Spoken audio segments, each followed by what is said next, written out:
par parler de Jean-Luc Mélenchon. Celui-ci était au Brésil pour aller voir l'ex-président Lula. Vous savez que Lula est en prison à Curitiba pour corruption. Et Jean-Luc Mélenchon, est convaincu que Lula a été victime d'un procès politique, et deux, qu'il est dans le même cas. Écoutez-le. Je serai moi-même en procès politique à la fin du mois de septembre. Ce sera un moment très triste pour mon pays, parce qu'il n'y avait pas eu de procès politique depuis la période de la guerre d'Algérie en France. Ce sera un moment triste pour mon pays.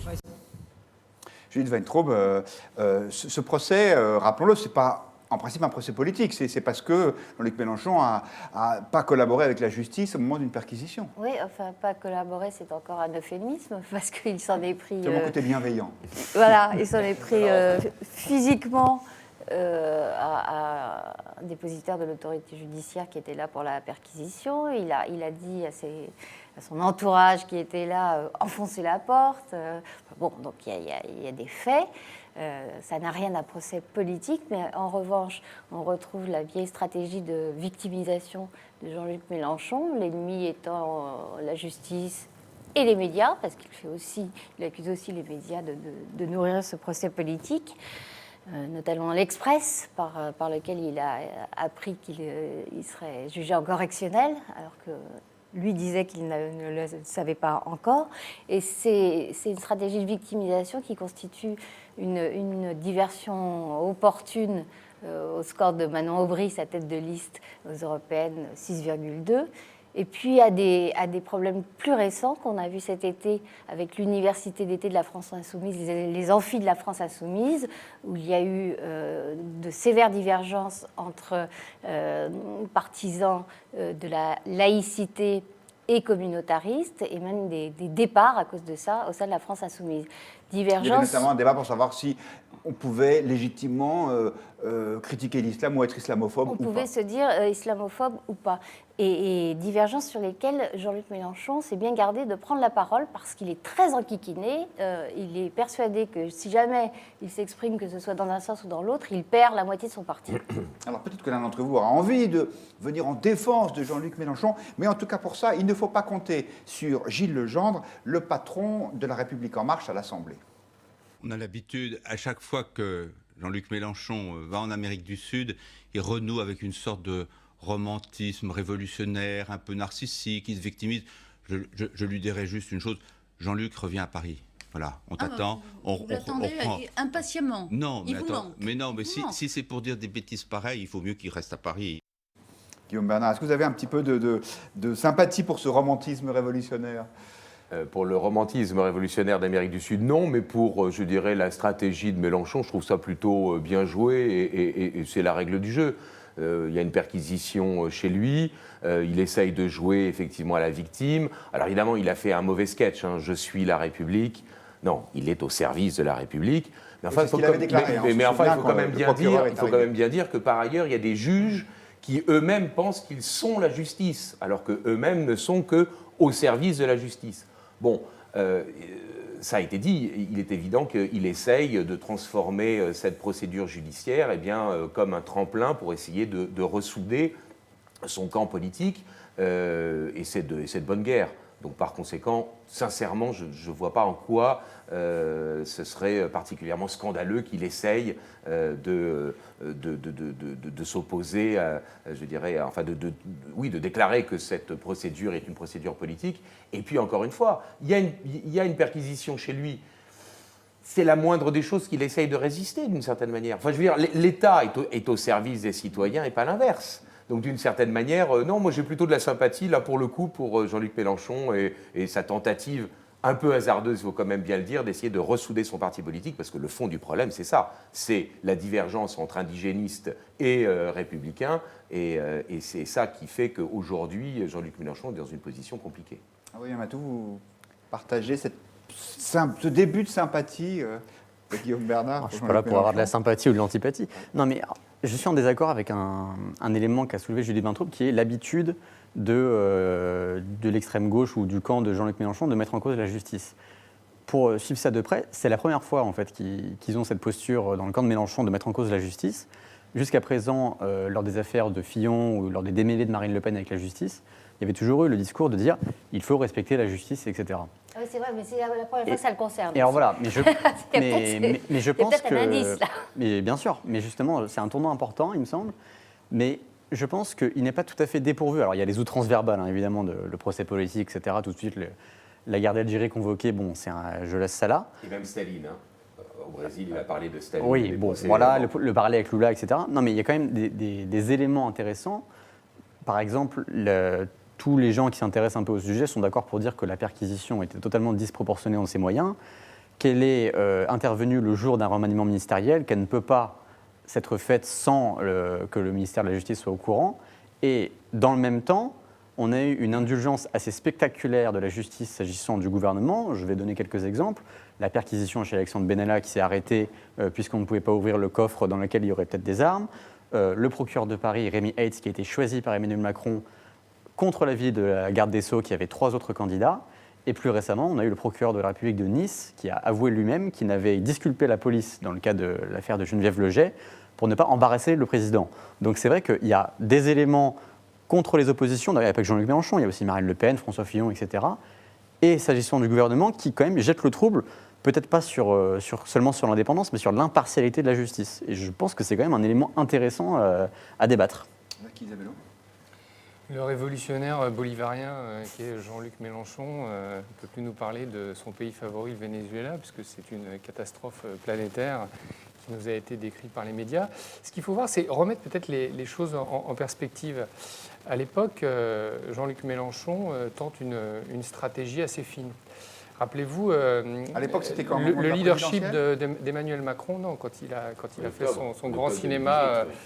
Ah oui, au moment de la perquisition. Absolument. Et Emmanuel Macron est en perte de leadership. Vous le dites, il est dans une période où des grands ministres de son mouvement partent. Il a passé un sale été avec l'affaire Benalla. L'opposition, ou en tout cas le match entre Marine Le Pen et lui, en tant qu'opposant numéro 1, n'est pas véritablement tranché. Même si la droite a essayé de se relever lors des européennes avec la campagne de François-Xavier Bellamy, la droite non plus n'a pas retrouvé son leader, son chef charismatique. Et donc, en ayant cette posture, Jean-Luc Mélenchon tente de dire « je suis un vrai leader ». Et il le fait trop. Il le fait trop. S'affichant comme ça, il tentait de passer des messages pour créer de la porosité entre tout un tas de mouvements politiques. Et il se trompe complètement. Il va un tout petit peu trop loin en empiétant sur la police, puisque certaines images ont montré qu'il avait été totalement irrespectueux par rapport à ce commandant de police. Il n'a pas beaucoup témoigné, mais ce serait intéressant de l'entendre un peu plus, et des représentants de la justice, comme l'a dit Judith. Et donc, il va un petit peu trop loin, et il rate complètement son pari.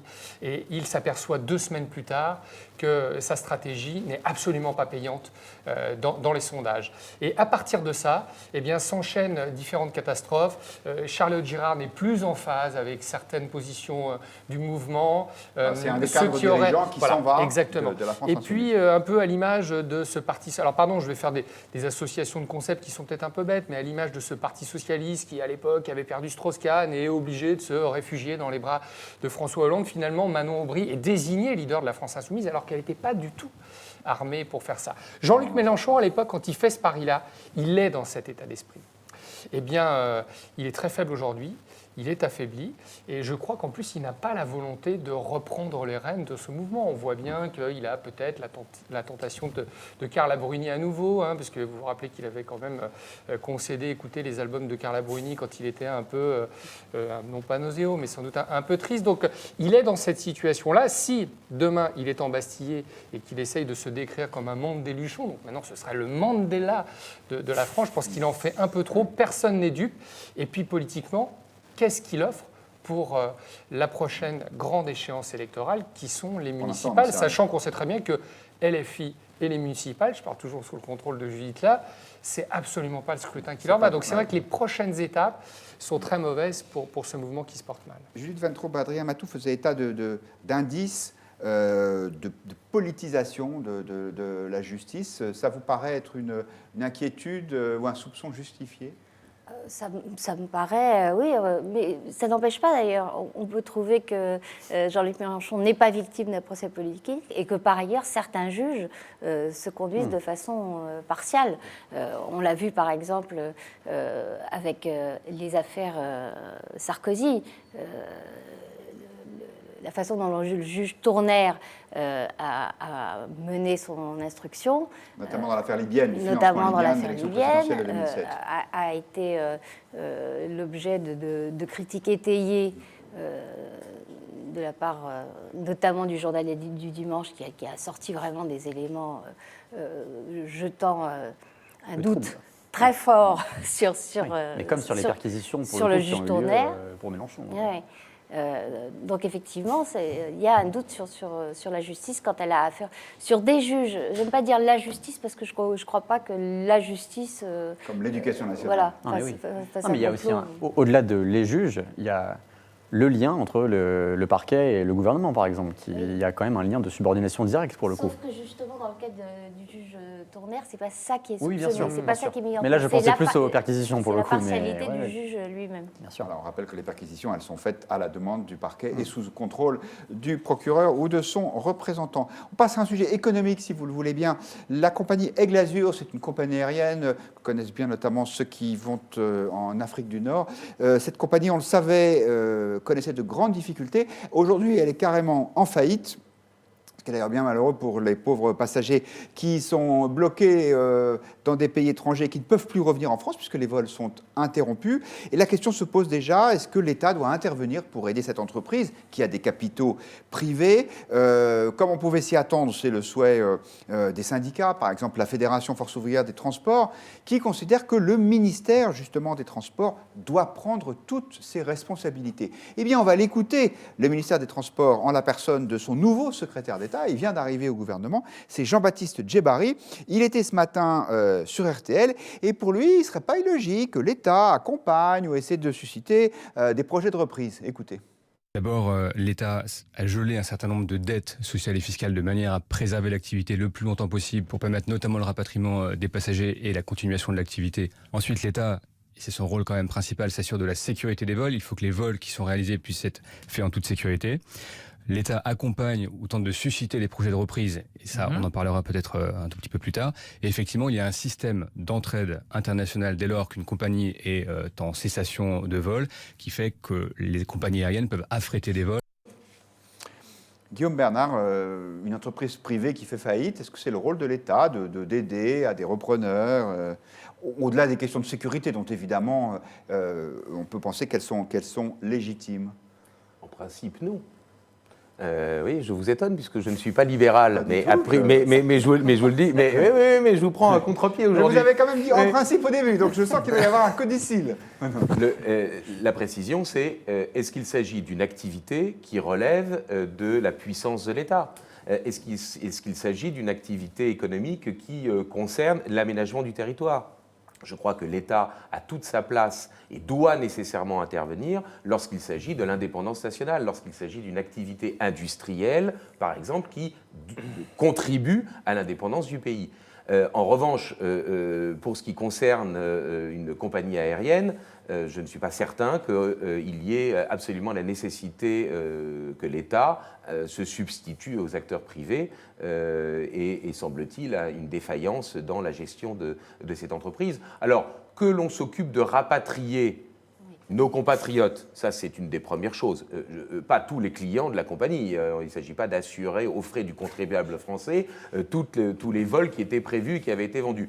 De rapatrier les compatriotes qui sont à l'étranger et qui ne peuvent pas rentrer, ça c'est une des premières choses. Et ensuite, effectivement, que l'État puisse contribuer à ce qu'une activité continue, sans doute, mais sans que ça soit pour autant payé par le contribuable. En revanche, je le maintiens, s'il s'agit d'une activité, la sidérurgie, le nucléaire, pour lesquels, là, il y a un enjeu d'indépendance nationale et de puissance géopolitique de la France, là, pour le coup, le fait que je ne sois pas libéral me conduit naturellement à considérer que l'État doit être présent.